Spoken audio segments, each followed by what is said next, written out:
Would you guys believe me if I said that Kagurabachi is like one of the most fire mangas airing right now? Great fight scenes, great art, great storyline. Like, hear me out, I think it's better than Jujutsu Kaisen right now. Whoa, calm down, Jamal. You don't believe me? Go read it right now and come back to me and thank me for putting you guys on pick. Alright, I'm done yapping, go like the video and also don't forget to sub if you're new to the channel. Alright, let's get right into it. ENTEN is the 7th enchanted blade in the story, the one that the MC wields. Don't worry guys, I will try not to spoil since I'm only going to talk about ENTEN's ability. But first, what are enchanted blades? Alright, very briefly said, enchanted blades are very special and extremely powerful blades crafted by the MC's father. They are infused with sorcery, so basically magic. Each blade has their own unique abilities. Alright, let's talk about ENTEN's abilities. So basically ENTEN manifests spirit energy in the form of water bubbles and goldfish. Now the first ability, it's called Kuro. Kuro is an ability where a user summons a black goldfish. It covers the wielder's arms and katana in some kind of black liquid. This ability allows the wielder to release flying slashes of different sizes.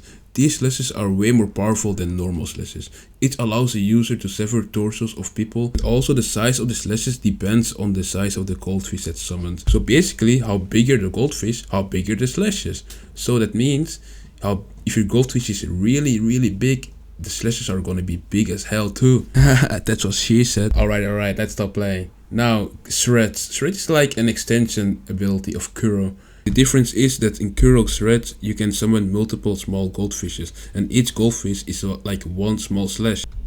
It lessens the burden on the wielder's body, but it consumes way more spirit energy. Also a really cool thing, beyond offensive use, you can use the goldfish to scout around the area by imbuing other people or objects with your own spirit's energy. Let's move on to the second ability, called Akka. ENTEN summons a red goldfish around the wielder. This ability allows the user to absorb attacks with ENTEN. However, attacks with way too much spirit energy may not be fully absorbed. So yeah, that means ENTEN and its user will take some damage. So now comes the neat part. So basically, after absorbing an attack, the user can use the attack against the enemy by calling Akka and the name of the absorbed attack. ENTEN will then be covered in red liquids, which then readies the same attack to be used. But the user does not keep the ability, of course. Now let's move on to the last ability called Nishiki. Nishiki summons a tri-colored goldfish, which becomes a cloak that the wielder wears. So basically the user becomes invisible, with some colored streaks following the motion of his blades and body. This ability imbues ENTEN strikes and slashes with high density spirit energy. This causes the attacks to be way more powerful. Nishiki also grants the user greatly amplified movement, speed and agility, allowing the user to defeat a whole army of enemies.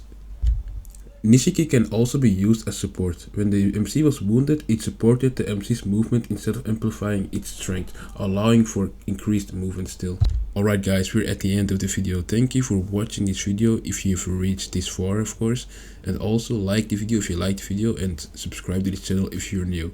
And also I will be dropping a new manga review video. So stay tuned, have your notifications on and I'll see you guys later.